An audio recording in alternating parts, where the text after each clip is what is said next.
C'est difficile de parler de la pire voiture du monde, tout simplement parce qu'il y a quand même de sacrés clients. Bien évidemment, je ne parle pas de ce Peugeot 1007. Aujourd'hui, pour cette nouvelle vidéo, moi ce que j'ai fait, c'est que je vous ai demandé sur Instagram quelle est selon vous la pire voiture du monde, et j'ai eu beaucoup de réponses et ça m'a permis de vous concocter une petite sélection, donc avec les noms qui sont revenus le plus souvent, avec bien sûr pour terminer la pire voiture du monde selon vous. Donc sur Instagram d'ailleurs, n'hésitez pas à vous abonner. C'est parti pour cette nouvelle vidéo.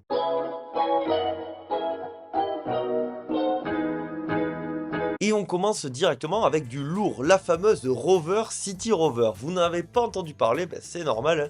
Elle est restée très peu de temps sur le sol anglais. En fait, elle devait arriver chez nous, mais entre-temps, Rover a coulé. Le but de cette Rover, donc City Rover, déjà avec le nom, ça n'allait pas, c'était de remplacer la Rover 100, qui était un véhicule plutôt sympa, hein. C'est pas la Rover qui a le plus marqué son temps, mais c'était pas trop mal. Alors que ici, en réalité, c'est une Tata Indica rebadgée. Et donc, certains d'entre vous m'ont cité ce véhicule et je trouve ça assez intéressant de l'évoquer. Elle sera quand même dévoilée pour le reste de l'Europe en 2004 au Mondial de l'Auto de Paris, pour finalement être annulée parce que la marque elle va couler juste après. Triste destin pour la dernière nouvelle Rover fabriquée. Cette Rover City Rover, elle était peut-être annonciatrice d'une fin assez proche. On reste dans le segment des mini citadines assez cheapos, hein, avec ici une Tata, mais une vraie Tata, la Tata Nano, la fameuse voiture à 1500 € qui finalement sera un énorme four, hein. Bah oui, parce que cette auto elle était quand même beaucoup trop rudimentaire, hein. Faire une voiture essentielle, oui, mais là c'est plutôt un scooter sur roue bien cheapos plutôt qu'une véritable voiture. C'est dommage parce que l'idée elle était plutôt bonne, hein, mais plutôt mal exécutée malheureusement. À la même période, à peu près, il y a eu Dacia qui eux ont été beaucoup plus intelligents, je trouve, dans leurs propositions, notamment sur notre marché. Alors cette Peugeot 308 de première génération, pour moi, c'est le symbole du Peugeot un petit peu moribond du milieu fin des années 2000, hein. C'est vrai que c'était pas fou. Déjà, la série des 7, elle était assez maudite, mais avec cette Peugeot 308 de première génération, c'était pas non plus glorieux. Déjà, on a droit à un design étonnant, avec une face avant, vous le voyez, hein, de profil assez agressive, hein. Donc on a encore une fois repris l'avant initié sur la Peugeot 907, le concept de 2004, qui aura été aussi étraîné sur la Peugeot 1007.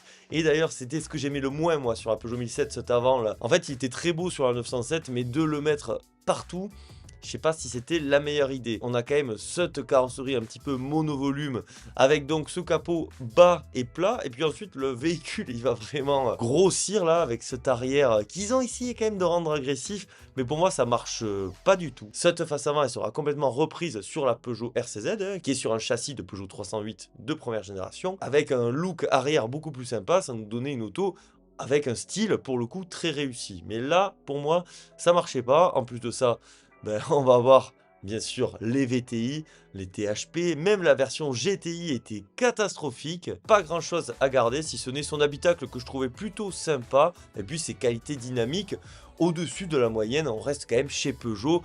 Ouf, là moi je vais pas être copain avec vous, mais pas du tout, hein. Donc vous m'avez cité à de nombreuses reprises la Citroën C3 Pluriel, alors que vous avez même pas parlé du Peugeot 1007. Vous avez aussi cité la Renault Wind. Bon, je l'ai pas mise ici parce que je l'ai vue qu'une fois, mais la C3 Pluriel, elle est arrivée de nombreuses fois. De base, je voulais pas l'intégrer dans ce classement de la pire voiture, mais bon, je vous ai écouté, et puis j'ai quand même fait une exception dont je vous parlerai à la fin de la vidéo, mais c'est vrai que celle-ci, elle peut y être, parce que oui, elle a quelques petits défauts.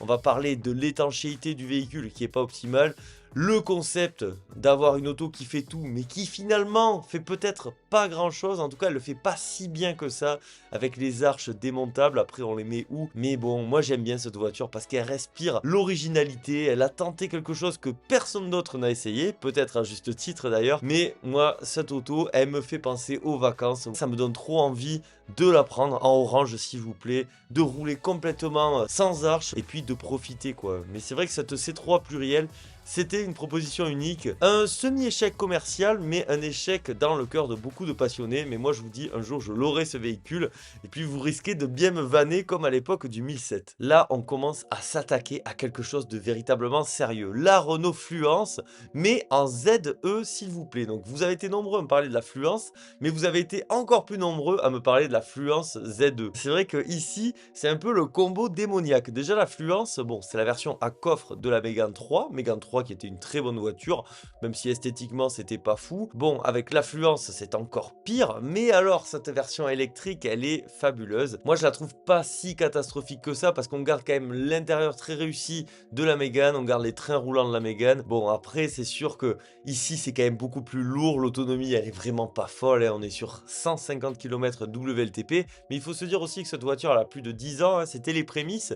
C'est en soi peut-être un futur véritable collector, hein, il y a moyen. Si vous souhaitez en acquérir une, ben, il va falloir être patient, hein, parce que sur le bon coin, moi j'ai regardé, j'en ai trouvé que 3 en France. Et pour vous donner une idée, c'est autour de 9-10 000 € le prix de ce bijou technologique.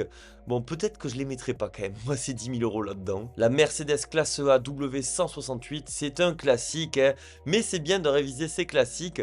Et puis celle-ci, il faut dire aussi qu'elle est arrivée à un moment où Mercedes régnait en maître dans le monde du premium allemand. Et là, ils nous ont sorti un truc qui avait ni queue ni tête. Moi, j'aime bien, parce que vous savez, j'aime bien les mini-spaces, j'aime bien les trucs un peu étonnants. D'ailleurs, il y a beaucoup de véhicules de ce classement que j'apprécie, mais c'est vrai que celle-ci, c'était pas fou. Sa qualité de fabrication était tout simplement indigne. Et puis alors, sa tenue de route, ben, on va regarder ça. Ce test de l'élan complètement mythique. Hop là, tu sens que ça commence à pas aller. Est-ce que vous pouvez me lâcher avec ce véhicule, s'il vous plaît? Il m'a traumatisé. Donc si jamais ça vous intéresse, j'en ai réalisé l'essai qui est sorti vendredi dernier. Donc n'hésitez pas à le voir. Et puis merci à tous ceux qui m'ont déjà fait des petits retours dessus. Ça fait trop plaisir. J'ai tout dit à son sujet lors de l'essai, hein. Moteur PureTech, design pas terrible. C'est vraiment la définition de la voiture nulle. Pour moi, actuellement, c'est le pire véhicule commercialisé sur le marché. Et rien que pour ça, bravo à vous Citroën, vous avez été sacrément balèze. Insolence, mais dans le mauvais sens du terme, hein, pas comme dirait un certain youtubeur automobile, qu'on salue, bien sûr, nous on salue tout le monde, hein. Là, vous voyez XM, rien que pour ça, quelle honte, mais c'est honteux ce véhicule. Une débauche de luxe, mais surtout de mauvais goût. On voit qu'il y a des beaux matériaux, ils ont essayé d'assembler plein de jolies choses ensemble et ça nous donne quelque chose d'absolument grotesque. J'aurais même honte de me déplacer à son volant. Moi, si vous m'en offrez une, hein, allez, je l'essaye un coup pour voir comment ça marche parce qu'il y a quand même un bon V8 hybride. La voiture, elle a des performances de fou, mais bon, c'est un paquebot, c'est énorme. Ça me rassure de voir que vous aussi, vous la portez pas dans votre cœur, cette BM. Ouais, la BM, vous avez vraiment déconné, je trouve, avec cette auto. Il y avait moyen de faire un gros SUV, mais avec un peu de style, hein. Par exemple, chez Porsche ou même chez Audi, pour le coup, le Q7, je le trouve beaucoup plus sympa que ce truc-là, qui est un étron roulant. On retourne du côté de chez Peugeot avec la fabuleuse Peugeot 207. Alors, je vous trouve un petit peu dur quand même avec ce véhicule, parce que vous comprenez bien le principe, là, des véhicules que je cite. Plus on avance dans la vidéo, plus ces véhicules ont été cités. Et la Peugeot 207, alors... c'est vrai que la version sportive est un scandale. C'est vrai que ces moteurs, globalement, surtout en essence, sont vraiment pas terribles. C'est vrai qu'elle est beaucoup plus lourde aussi que la Peugeot 206 qu'elle remplace. Malgré tout, elle a quand même des qualités. Déjà, ses moteurs diesel. Son aspect plus cossu, elle est plus lourde, mais c'est vrai que sur des longs trajets, pour avoir essayé les deux, ben, la 207, c'est quand même autre chose. La qualité de fabrication progresse. Bref, si vous la prenez en diesel, c'est pas non plus une si mauvaise voiture que ça. On continue encore avec une Peugeot, la première 208. Et oui, oui, alors celle-ci aussi, en fait, son souci, c'est pas forcément la voiture en soi, c'est plutôt ses moteurs. Parce que niveau design, bon, en 5 portes, je suis pas hyper fan, mais en 3 portes, je trouve qu'elle était plutôt sympa. Elle s'était allégée comparée à la 207. C'était pour moi la véritable héritière de la Peugeot 206. Sans être la voiture du siècle, elle avait quand même pas mal d'aspects réussis. Un nouveau petit volant, un intérieur plus qualitatif. Mais le principal souci, ça va être sous le capot parce que là, il n'y aura plus du tout de moteur TU par exemple en essence, alors que la 207, elle pouvait en avoir sur les premières phases. Ici, on a soit du VTI, soit du THP, soit du PureTech. C'est-à-dire que ce véhicule, elle rassemble vraiment toutes les forces du mal, hein. Mais c'est toujours pas fini parce que pour vous, donc en troisième position des pires voitures du monde, on va retrouver la Peugeot 208 actuelle. Alors c'est sûr qu'esthétiquement elle est très sympa, mais je pense qu'elle a beaucoup déçu. Et puis comme elle s'est plus vendue aussi, les gens y pensent directement quand on pense à une mauvaise voiture. Et c'est vrai que bon, malheureusement, hein, que ce soit en essence, en diesel, c'est pas forcément la meilleure des voitures. Pour moi, esthétiquement, je la trouve quand même réussie, hein, ça on va pas dire. Même l'intérieur est plutôt sympa. sympa, mais c'est aussi le symbole du Peugeot qui a pris de la grosse tête. À partir de la Peugeot 308 de seconde génération, ils se sont bien améliorés en restant humbles, et c'est ce qui leur a permis même de passer dans l'inconscient collectif devant Volkswagen en tant que généraliste plus. Mais la Peugeot 208, ça va être peut-être le point de bascule parce qu'ils vont prendre vraiment la grosse tête. Malgré tout, quand même, la 208, on tient à saluer ses performances parce qu'en 2023, elle a tout simplement été la voiture la plus vendue en Europe. En deuxième position de la pire voiture du monde, on retrouve la Chrysler PT Cruiser. Alors là, pour le coup, c'est une véritable surprise. Autant les Peugeot, ça m'étonnait pas. Beaucoup de voitures, ça m'a pas étonné. Autant le PT Cruiser, c'est quand même une auto... Au pire, on s'en fiche quoi. En plus, moi j'aime bien son design néo-rétro hyper original qui est sorti au début des années 2000. En plus, la voiture elle est relativement fiable, notamment en diesel, parce qu'on avait droit au bon vieux gros bloc Mercedes de l'époque. Moi, je dois vous dire, ce véhicule c'était la voiture de mon père quand j'étais petit. Il l'adorait hein, d'ailleurs. Si tu regardes cette vidéo, voilà, hein, les gens ils disent que c'est vraiment une des pires voitures du monde. Moi, j'étais pas hyper fan.